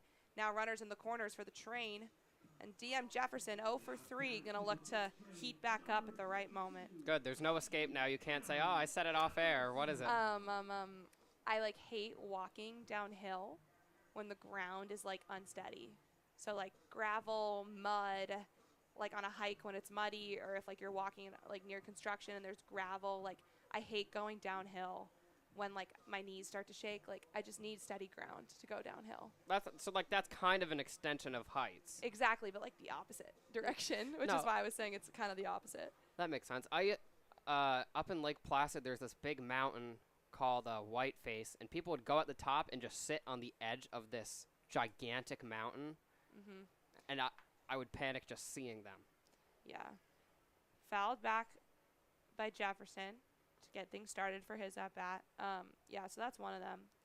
Another one is I hate like when nocturnal animals are out during the day, because Okay. obviously that means there's something wrong with them and they could be sick. So like foxes, possums. That's an intelligent fear. I hate all of those animals to begin with, so if I saw it at night I'd freak out too, but especially during the day. Oh my God, my favorite. I used to work at this country club, and every night cleaning up, someone would be like, "Oh no, you don't take the trash out. Only the boss takes the trash out, because the family of raccoons will attack you." Yeah, like raccoons freak me out. And one night they're like, "You know what? You do it." And I go out there, and I just hear this giant dumpster is shaking. So I just No, chucked it None of like that. 10 feet into the trash can and then ran away. none of that. That was the worst job I ever worked. The 0-1 Jefferson, they'll say he came around, so count now 0-2. Again, Jefferson 0 for 3, and all 3 of those have been strikeouts. Has not been his day at the plate, and he's got 2 runners on. Yeah, No walk at first. fourth strikeout here would be morale crushing. Sorry. Rogers at third. My bad. The 0-2 to Jefferson. That one chopped up right to the third baseman, and they'll get Jefferson out at first. So Jefferson does make some contact, but the ground out will end the inning. Train leave 2 runners stranded, 1 at first, 1 at third. When we come back, it'll be at the top of the 8th.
Welcome back. Merritt Beaker going to push for a 3rd inning of work, and boy, does he deserve it. After a 1-2-3 top of the 7th, all 3 batters striking out. Leading off for the Cropdusters here in the top of the 8th will be Shea. Yeah, Beaker has been outstanding today. He's just been going at batters relentlessly ever since that first K back in the 6th, and love to watch him pitch. Ball 1 to Shea, who's the catcher for the Cropdusters, and I don't want to jinx anything because it is a Cropdusters game, but we're kind of moving. It's not even 9 o'clock. Yeah, I didn't want to be the one to say it. The 1-0 from Beaker finds the zone, count 1-1. And a lot of that credit to the Big Train pitching staff and Nicholas Del Prado and Merritt Beaker. They've been very efficient. And then also, since the scoring has slowed down for the Train, the Cropdusters pitching in Ben Vogue has been very efficient. Yeah, they've had 5 straight scoreless innings since that second. It's been possibly the most defensive game of the Dusters season, and one of the most defensive games of the Train season. And if I dare to say it, the most offensive game between the two this Oh, season. yeah, that's a clear yes. The 2-1 popped up foul back toward the parking lot. Count evens. Yeah, usually we see these guys go toe for toe with several runs. Again, last game ended 15-14. Toe for toe? Toe for toe. You never heard that expression? Toe to toe. Toe to toe. Oh my goodness. They are not going toe for toe. Anyways, Merritt Beaker, 5 straight Ks now. Yeah, great stuff from him. Another K. But I do have to say, the favorite part of my day is whatever horrible misspeaking thing comes out from one of us every day. That's the highlight of my day. There's now. never not one. Because obviously we're always gonna, someone's gonna be like, "Who's that on first?" Oh, nope, never mind. It's the other guy. But it's when like the common like phrases come out wrong. Yeah, and it's when you're like so confident, you're like, "You've never heard toe for toe?" I'm like in my head, nothing's wrong with that. Oh. Beaker behind 2-0 now to Calabrese, the second baseman. I was like, toe for toe. It's an expression. You were like, toe to toe. And I was like, yeah, that's how it sounds. That is correct. The 2-0 to Calabrese. Low and away for ball 3. So Beaker on the verge of breaking this 5K streak. And it's funny because we talk normally when we're off the air. We haven't had a moment like that when we're just like between innings. I know. The 3-0, swing and a miss from Calabrese, so Beaker no quit. That's how you get back in that bat, Merritt Beaker. A heater like that. Good gravy. Beaker readying the 3-1. Swing and a miss, full count now. Oh, you saucy boy. Oh my gosh. I don't know what just happened, but he literally said 3 balls and not one more and just started going back on the attack. Beaker, full count, fires, and that they'll call strike. Calabrese was ready to walk. The ump with some drama, calling the K. Beaker continues. That is 6 straight strikeouts. Oh my God. Merritt Beaker is just dominating this ball game. He's been aggressive. He's been ahead in the count almost every time except for that last at-bat, which he came back from behind 3-0 to absolutely destroy Calabrese. Yeah, great stuff. First pitch comes in low into the dirt for ball 1 to Gingerich. The left fielder batting 9th tonight for the Cropdusters. Beaker with a chance for back-to-back 1-2-3 innings and a 7th K in a row. The 1-0 gets in. Can he get? That would be incredible. I think I'd be swooning. The 1-1, a ball. This is just a show for pitch loving Nick over there. I want to see what the YouTube comments are saying about this. Yeah, do you guys have thoughts at home about Merritt Beaker? Because it's unreal.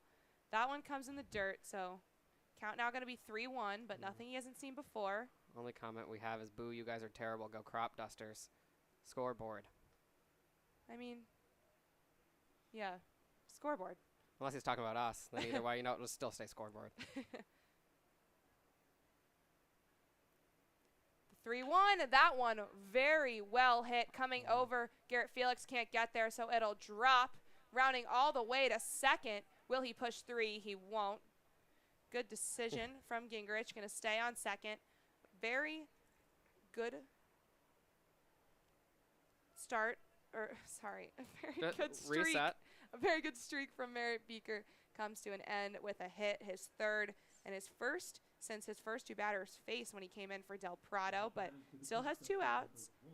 Can he take care of Hyder? Yeah, and Ginnerich learning his lesson from Kevy Castor, not pushing for that extra base. The Train just have such a strong arm in right field in the form of Garrett Felix. You do not really have as much time as you'd think you do. First pitch hit straight deep into center field by Hyder. Going to try and get it into the infield to Schiavone. Will he get the tag? He will. Good play, good throw from, I believe it was Luke Nowak in center, getting all the way to Schiavone. He'll tag the runner Gingerich before he can get to the plate.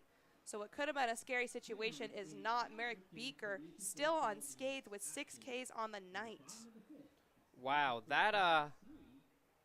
that really was a great throw. They had Ginnerich by a mile there. Seriously, I'm pretty sure that was Luke Nowak. coming from center field. Well thrown to Schiavone. He was ready to go, tag the runner out. So Merritt Beaker's K streak comes to a close, but still amazing stuff from the infield and outfield to back him up. When we come back, there'll be a new pitcher on the mound for the Cropdusters, and the Big Train Bats will be at the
now batting for the Big Train, Emilian Pitre. And, I mean, not to be biased, we are journalists, but probably our favorite pitcher on the Cropdusters is on the mound now, Harry Prince. We just love the name. And unfortunately, though, for some reason, he's been very successful against the Train, so probably shouldn't be our favorite. It's a toss-up. I do want to give some behind-the-scenes information on what it was like. We're about to start. Allie goes, 1 second, chugs water quickly, fans herself twice on each side, and then go, all right, I'm ready. You were like so much like ready to do it too. Emilian fouls off the 1-0, count even 1-1. Yeah, you know, the guys have their little like pregame ritual. Maybe I have my pre-broadcast. We didn't do our pregame ritual. We forgot again. Oh my goodness, We're the we've gotten worst. really bad at that. We're the worst. We are the worst. The 1-1, that one hit well by Pitre, but it'll be foul. Someone in the bullpen reaching over the fence. Clay Wargo. Why is he in the pen? I don't know. He's not playing tonight. No, he's there. He's the DH. Well, he's there catching balls for the guys warming Oh, up well. because they can't just throw at a wall. You're so right. But I think maybe that'll be a strike. So Emilian will strike out. Good start from Harry Prince, per usual. He's always got the Big Train's number, unfortunately. I mean, in theory, they could send Baylor over there, right? He's not playing. He's Yeah. probably over there, too. But man, maybe they're warming two guys up. Maybe Depends my on- eyes are not great, and that wasn't even Clay Wargo. What? You never know. Maybe I'm just totally getting in your head with the Clay Wargo Probably. Baylor Cobb. Anyways, Garrett Felix now at bat. Ball 1 to him from Prince. Yeah, GF tonight, 0 for 2, got on base from a walk.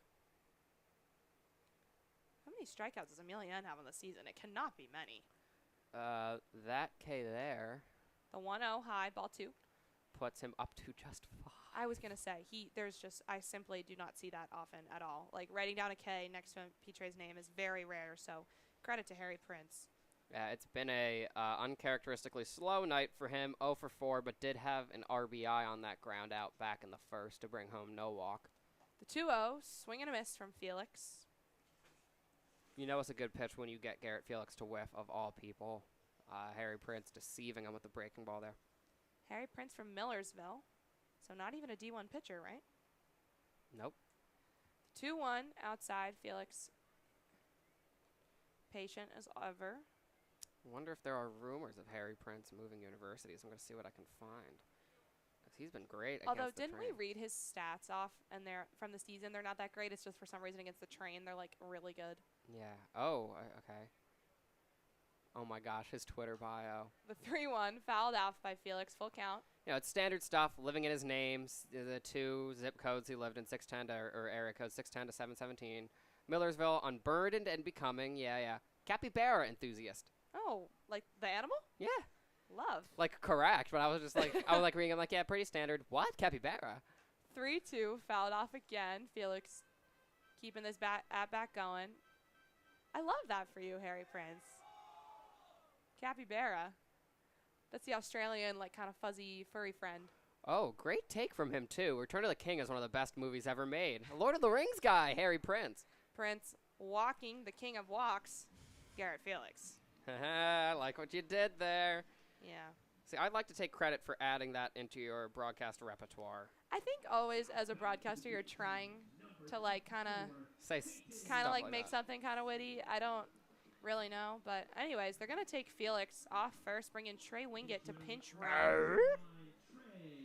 But Garrett Felix is so fast as is. I know, interesting choice to bring in a pinch runner for Felix, but Wingett also speedy.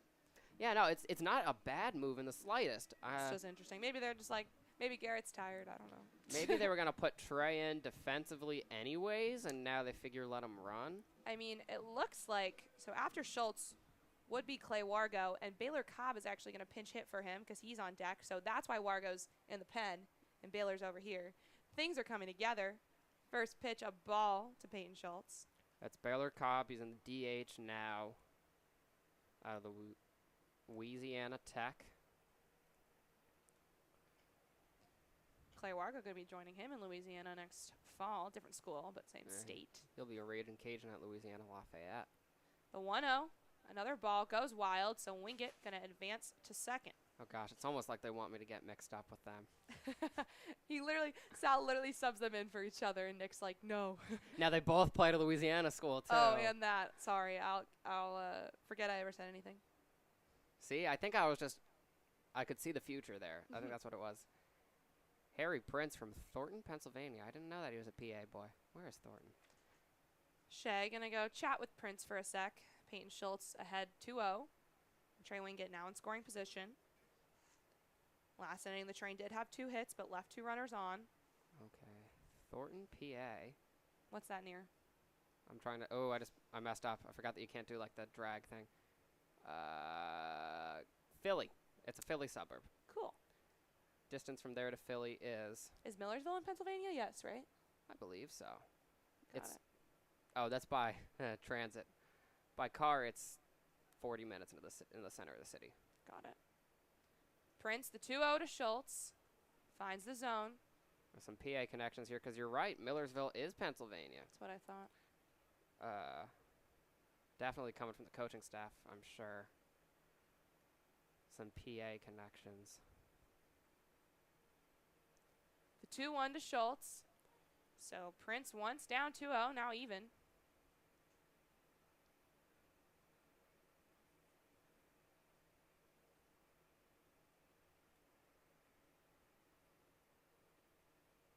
Can the Train just tack on one more, just pad that lead a little bit for whoever's coming in to close?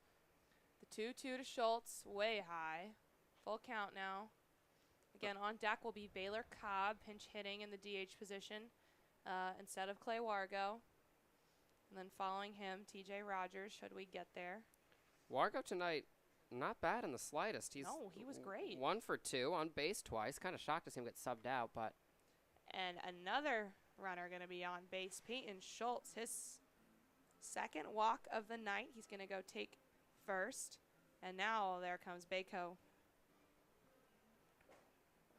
Possibly a handedness decision. Baylor Cobb bats righty. Clay Wargo bats right now. Oh, no, he's going to bat. He bats lefty. Apologies, pass throws. So it was a handedness. They wanted the lefty to face the righty. And Harry Prince. Got it. So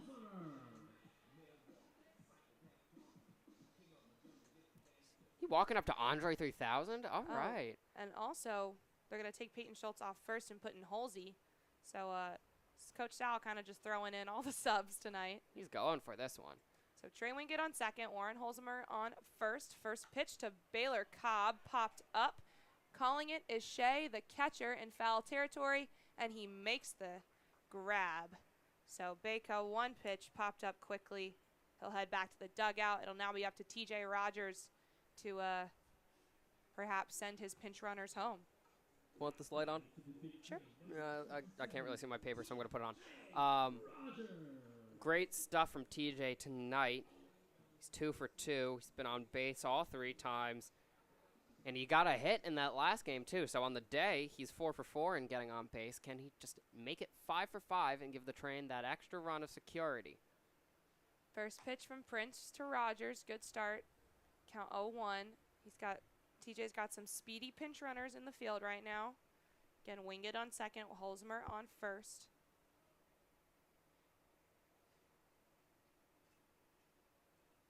The 0-1 to Rogers. A ball. Yeah, you're right. This game has gone so quickly for a Dusters game. It's been 2 hours. I know. Maybe the trainer like, see, we have lights. And they're like, we don't care. We like to end by 9 o'clock. Still connect. They like to end early here. Or that's just how they roll. Or how they fly, I should say. Prince, the 1-1. Another ball.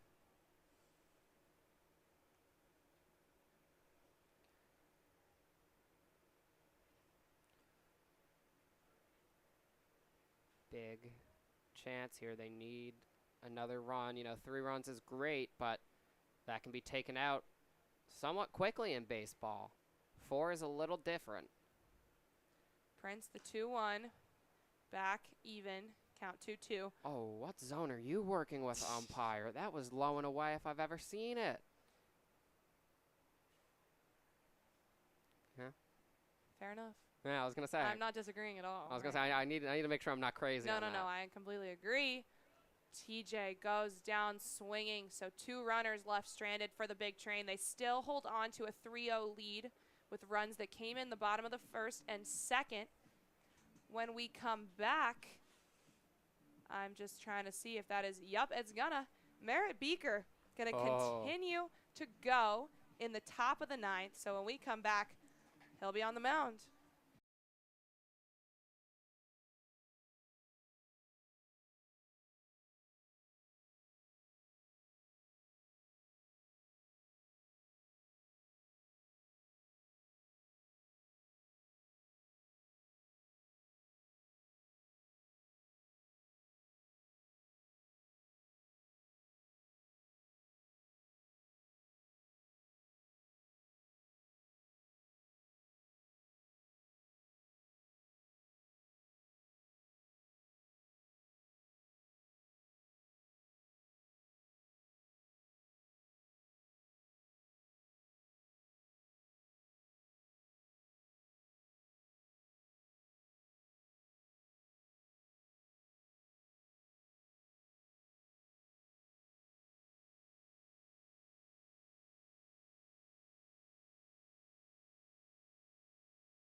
Welcome back. Like we said, Merritt Beaker going to push for a 4th inning of work and some substitutions.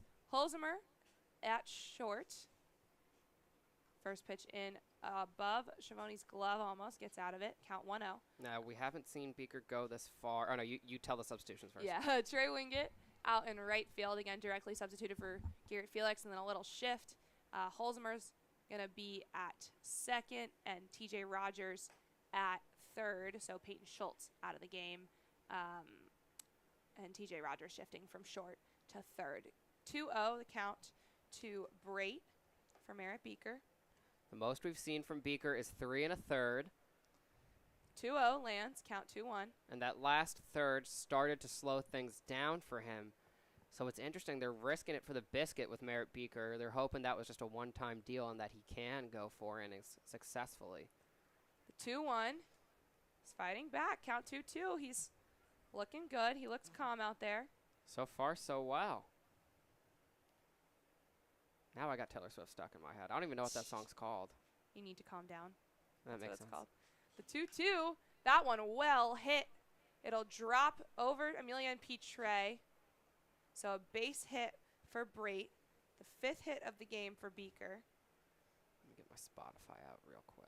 He'll now be facing Greg Nichols, who's struck out 3 times today, despite being the best hitter on this Dusters team. So you'd be proud of me. I could tell just by the way the song sounds that it's from her lover area. Era. Lover era.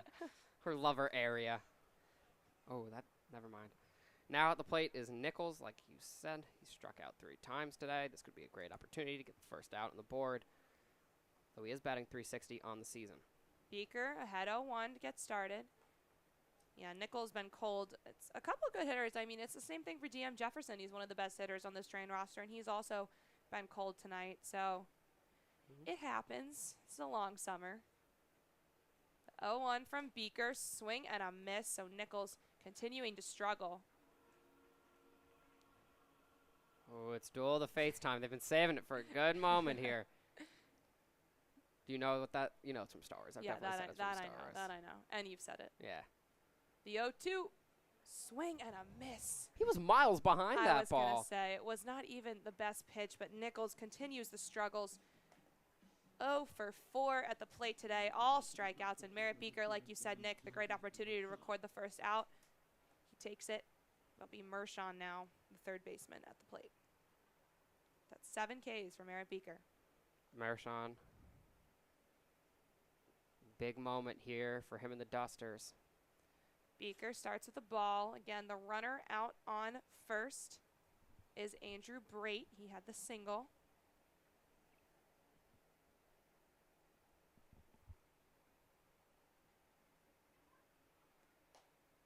Beaker, another ball Hey, Big Train fans, just a quick reminder to pick up your to prizes Mershon. for the raffle behind the home plate grandstand. Big moment here. Gotta get a strike. Don't want to get this count to 3-0. Beaker, the 2-0, swing and a miss. Good stuff, Merritt Beaker. Oh my goodness, he is. Whew. Could not have done it better myself. I mean, literally, but I couldn't have drawn it up better. The 2-1, that one popped up. Running in is Luke Nowak in center field, and he makes the catch. 2 outs, 1 away from winning this game. This is a great outing from Merritt Beaker. Don't know why I said it like that, but it is. It's going to be Castor, the center fielder. Going to try and keep the Dusters alive here. Again, Brait still out on first. But Merritt Beaker is rolling after giving up that hit. Castor, another guy 0 for 3 today out of Salisbury. Swing and a miss on the first pitch from Beaker. That one was coming in low to Schiavone's glove, so you can tell the Cropdusters just coming out aggressive, desperate for any sort of contact. Well, that breaking ball's been fooling him all inning from Beaker. The 0-1, a ball. Good pitch sequencing you to lead off with the off speed and then hit him with the heater high. Just didn't land where he wanted it to, but it was a great, well-thought idea. Does he go back to the well that gave him a strike or to where he tried to put the last pitch? The 1-1, foul toward the Train dugout. Count 1-2. 1 strike away. Fans on their feet. Lots of fans still here. I mean, it's quite early. It's only 9:15. Oh my God, I can actually sleep some normal hours now. I was going to say, are we getting out of here at a reasonable hour? Don't knock on wood. Beaker, the 1-2. Count evens, not over yet. For all we know, they'll make us stay for some strange reason that we'll never heard of until today. To wipe down the seats or something. Oh, yeah. Big Train fans clapping. They're ready to go. Beaker, the 2-2. Fouled off. Man, the breaking ball low, they're struggling to get anything off of it. They can't lay off of it, though, at all. They're not letting Beaker come to them. That's exactly what you want as a pitcher. You want full control over the at-bat, and that's what he has right now. Beaker, the 2-2 again. Fouled off by Castor. Oh my goodness, Caster. Every time he fouls a ball off, the fans go, oh. Because they're all hoping. Yeah, that was his third foul of the at-bat. I'm going to stand. I think that will give this some sense of, hopefully this will channel and. He's just going to whiff right here. No. Because you're standing, not because I called it. Beaker the 2-2, Oh. and he'll hit Caster. Unfortunate at bat there for Merritt Beaker. Going to send Caster to first. So now Brait on second in scoring position. And Beaker's going to have to take care of Kirk, the first baseman, who is 0 for 3 today to end this game. Credit for Caster for lengthening that at-bat. Now Beaker just needs to shake it off. Water off a duck's back. Water off a duck's back. Again, great opportunity here with Kirk. 0 for 3. First pitch to him, swing and a miss. Good stuff from Merritt Beaker. Again, he's attacking the zone. That heater was coming in. Kirk just couldn't keep up with that.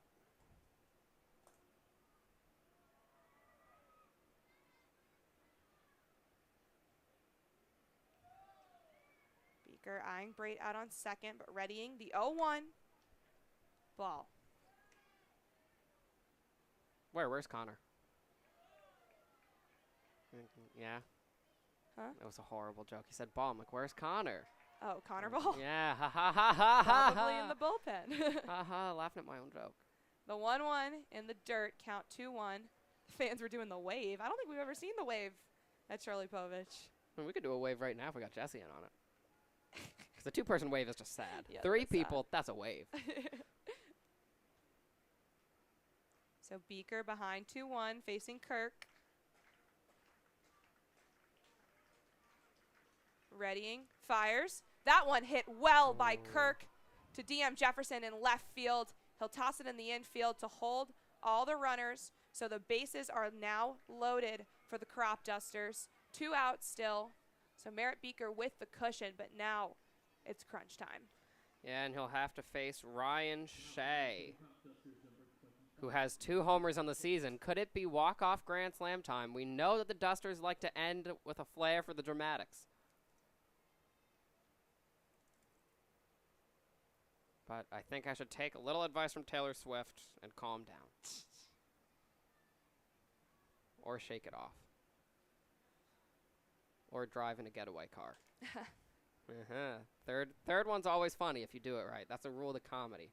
They're going to bring in a pinch runner for Kirk at first. So now out there is number 10, Ben Pirapavel. We've seen him before. So Pirapavel on first, Caster on second, and Brait on third. At the plate, Shea. Pierre Pavel from Bethlehem, Pennsylvania, another PA boy.